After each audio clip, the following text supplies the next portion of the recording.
নমস্কাৰ বন্ধুসকল আজি আমি কথা পাতিম আমি দৈনিক দুটাকৈ লং খালে কি ৰোগৰ পৰা আমি আৰোগ্য লাভ কৰিব পাৰো বা কি ৰোগক দূৰতে ৰাখিব পাৰো আমি বেছিভাগ মানুহে লং চিনি পাওঁ কিয়নো আমাৰ বেছিভাগ মানুহৰে পাকঘৰত লং থাকেই আমি কিছুমান খাদ্যবস্তু প্ৰস্তুতকৰণৰ সময়ত যেনে বিৰিয়ানী পোলাও এনে ধৰণৰ খাদ্যবস্তু প্ৰস্তুত কৰোতে সুগন্ধি সৃষ্টি কৰাৰ নামত আমি লং ব্যৱহাৰ কৰোঁ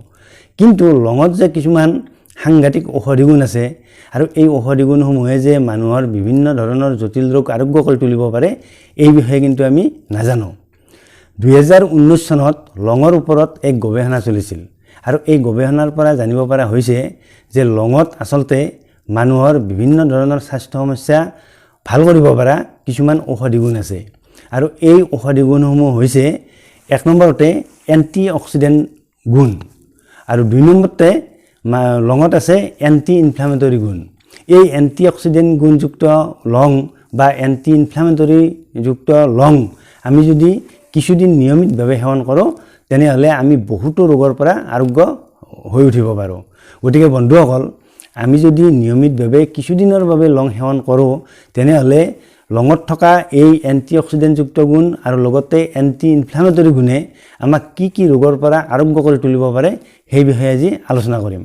গতিকে বন্ধুসকল আপোনালোকে ভিডিঅ'টি শেষলৈকে চাব বুলি আশা কৰিলোঁ আৰু ভিডিঅ'টি যদি শেষলৈকে চাই তেনেহলে লঙৰ এই আচৰিত ঔষধি গুণৰ বিষয়ে ভালদৰে জানিব পাৰিব আৰু লং দৈনিক সেৱন কৰি বিভিন্ন ৰোগক আৰোগ্য কৰি তুলিব পাৰিব আৰু যদিহে আপোনালোকে আজিৰ ভিডিঅ'টো চাই উপকৃত হ'ব বুলি ভাবে তেনেহলে ভিডিঅ'টিত লাইক এটা কৰিব লগতে ভিডিঅ'টি আপোনালোকৰ লগ বন্ধুৰ মাজত শ্বেয়াৰ কৰিব বুলিও আশা কৰিলোঁ গতিকে আহকচোন বন্ধুসকল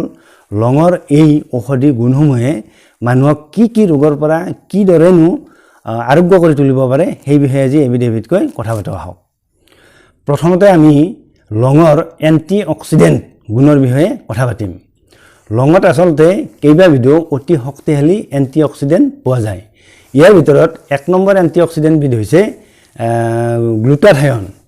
তাৰপিছত আন এবিধ হৈছে ইউজিনেল তাৰপিছত ফ্লেভোনয়েড এনে ধৰণৰ অতি শক্তিশালী এন্টি অক্সিডেন্ট এই লঙত পোৱা যায় আৰু এই এন্টি অক্সিডেন্টসমূহে মানুহৰ বয়সৰ লগে লগে হোৱা কিছুমান স্বাস্থ্য সমস্যা বিশেষকৈ মানুহৰ বয়স যেতিয়া 40 বছৰৰ বেছি হয় বা 40 বছৰৰ পাৰ হয় তাৰ পিছত মানুহে লাহে লাহে বিভিন্ন ধৰণৰ স্বাস্থ্য সমস্যাত আক্ৰান্ত হৈ যায় আৰু এই স্বাস্থ্য সমস্যাসমূহ আক্ৰান্ত হোৱাৰ মূল কাৰণ বিধেই হৈছে আসলতে বয়সৰ লগে লগে মানুহৰ শৰীৰত কিছুমান অক্সিডেটিভ ষ্ট্ৰেছৰ সৃষ্টি হয় আৰু এই অক্সিডেটিভ ষ্ট্ৰেছৰ বাবে মানুহৰ শৰীৰত কিছুমান ফ্ৰী ৰেডিকেলৰ সৃষ্টি হয় আৰু এই ফ্ৰী ৰেডিকেলসমূহে হৈছে আসলতে মানুহৰ এই বয়সজনিত বহুতো ৰোগৰ মূল কাৰণ কিন্তু আমি যদি নিয়মিতভাৱে কিছুমান এন্টি অক্সিডেন্ট গ্ৰহণ কৰি থাকোঁ তেনেহলে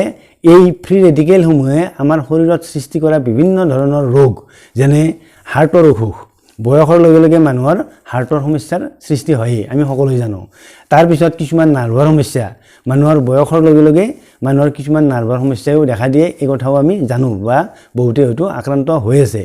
তাৰ পিছত মাসুলৰ সমস্যা জইন্ট পেইন আদি এনে ধৰণৰ সমস্যাৰ মূল কাৰণ বিধেই হৈছে আসলতে এই ফ্ৰী ৰেডিকেল আৰু এই ফ্ৰী ৰেডিকেলসমূহ ধ্বংস কৰিবলৈ আমি যদি নিয়মিতভাৱে এন্টি অক্সিডেন্ট যুক্ত খাদ্য গ্ৰহণ কৰোঁ বা এন্টি অক্সিডেন্ট যুক্ত আমি দৰৱ ব্যৱহাৰ কৰোঁ তেনেহলে নিশ্চিতভাৱে আমি এই ফ্ৰী ৰেডিকেলসমূহে সৃষ্টি কৰা এই স্বাস্থ্য সমস্যাসমূহৰ পৰা আমি মুক্তি লাভ কৰিব পাৰোঁ গতিকে আমি যদি এই বয়সৰ লগে লগে আমাৰ শৰীৰত দেখা দিয়া এনে ধৰণৰ স্বাস্থ্য সমস্যাসমূহ যেনে হাৰ্টৰ বিভিন্ন ধৰণৰ সমস্যা উচ্চ ৰক্তচাপৰ সমস্যা ডায়েবেটিছৰ সমস্যা নাৰ্ভৰ সমস্যা বা কোলেষ্ট্ৰলৰ সমস্যা এনে ধৰণৰ সমস্যাবোৰ যিবোৰ সমস্যা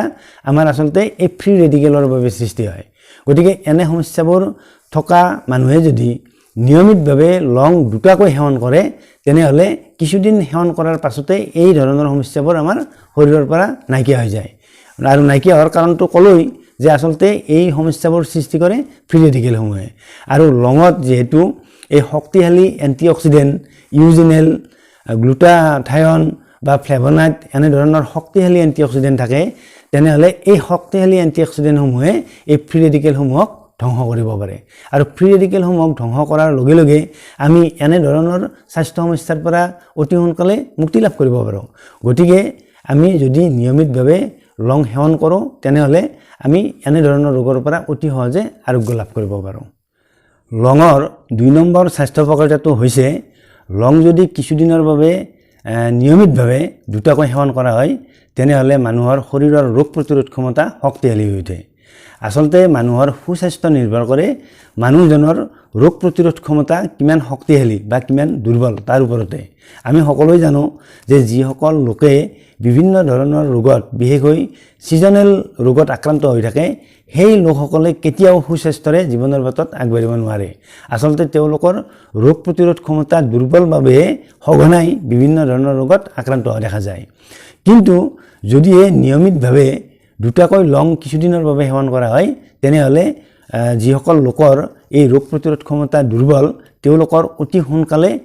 শৰীৰৰ এই ৰোগ প্ৰতিৰোধ ক্ষমতা শক্তিশালী হৈ উঠে। আচলতে লঙত থকা বিভিন্ন ধৰণৰ উপাদানে মানুহৰ তেজৰ যিবোৰ উপাদানে বা যিবোৰ কোষে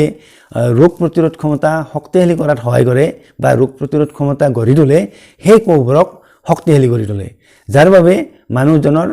ৰোগ প্ৰতিৰোধ ক্ষমতাও শক্তিশালী হৈ উঠে। আৰু এনেদৰে শক্তিশালী হৈ উঠাৰ ফলত মানুহজনে বিভিন্ন ধৰণৰ ৰোগত সহজে আক্ৰান্ত নহয়। আৰু বিভিন্ন ধৰণৰ ৰোগত আক্ৰান্ত নোহোৱা মানেই মানুহজন আচলতে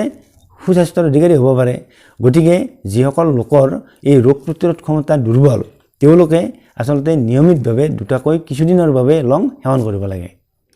লঙৰ 3 নম্বৰ স্বাস্থ্য উপকাৰিতাটো হৈছে লং কিছুদিনৰ বাবে নিয়মিতভাৱে দুটাকৈ সেৱন কৰিলে ডায়েবেটিছ ৰোগ নিয়ন্ত্ৰণত থাকে। আচলতে লঙত থকা এই ইউজিনেল, গ্লুটাথায়ন আৰু অন্যান্য এণ্টিঅক্সিডেণ্টে মানুহৰ শৰীৰত এই গ্লুক'জ শোষণ প্ৰক্ৰিয়াটো নিয়ন্ত্ৰণ কৰে, যাৰ বাবে শৰীৰৰ এই যি ডায়েবেটিছ প্ৰক্ৰিয়া সেই ডায়েবেটিছ প্ৰক্ৰিয়াটো আচলতে নিয়ন্ত্ৰণলৈ আহে। গতিকে যিসকল লোকে ডায়েবেটিছত আক্ৰান্ত হৈ আছে তেওঁলোকে যদি নিয়মিতভাৱে এই লং সেৱন কৰে তেনেহ'লে তেওঁলোকৰ এই ডায়েবেটিছ সদায় নিয়ন্ত্ৰণত থাকে।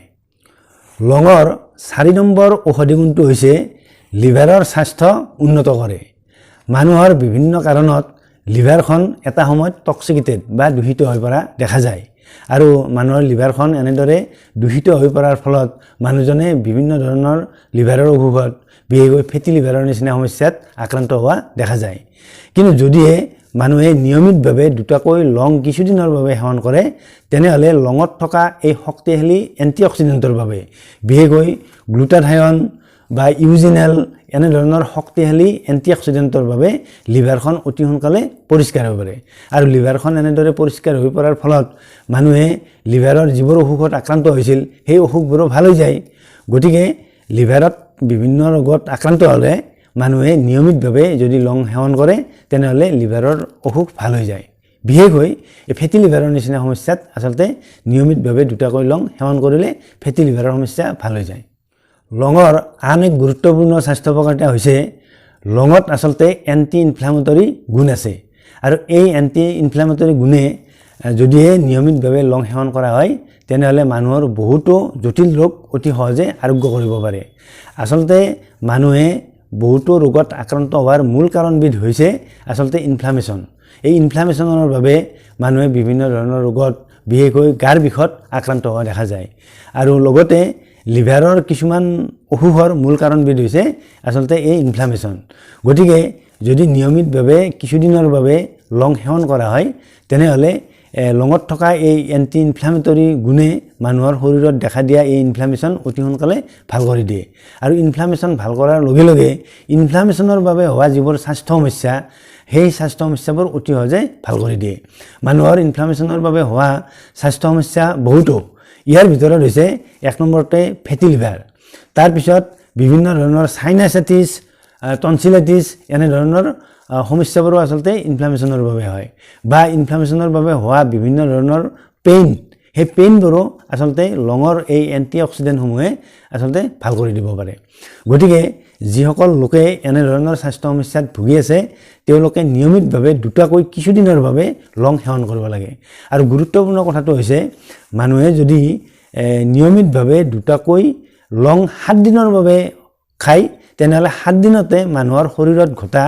এই পৰিৱৰ্তনবোৰ অৰ্থাৎ লঙে যে আমাৰ স্বাস্থ্য ৰক্ষাত প্ৰভাৱ পেলায় বা কিছুমান ৰোগক আৰোগ্য কৰি তুলিব পাৰে 7 দিনতে আচলতে প্ৰমাণ পোৱা যায় আৰু প্ৰমাণ পোৱাৰ পাছতো মানুহে লং সেৱন কৰাটো বন্ধ কৰিব নালাগে কিছুদিনৰ বাবে অন্তত 1 মাহ বা 1.5 মাহৰ বাবে লং সেৱন কৰিব লাগে তেতিয়া আচলতে ৰোগবোৰ সম্পূৰ্ণৰূপে আৰোগ্য হৈ যায় গতিকে বন্ধুসকল লঙত কি স্বাস্থ্য উপকাৰিতা গুণ আছে এই বিষয়ে আপোনালোকে শুনিলে যদি আপোনালোকে আজিৰ ভিডিঅটো ভাল পাইছে তেনেহলে আমাৰ স্বাস্থ্য ৰক্ষা চেনেলটো সাবস্ক্ৰাইব কৰি থবলৈ আপোনালোকক অনুৰোধ জনালো উন্নত ভিডিঅত আপোনালোকক লগ পোৱাৰ আশাৰে আজিলৈ সামৰিছো ধন্যবাদ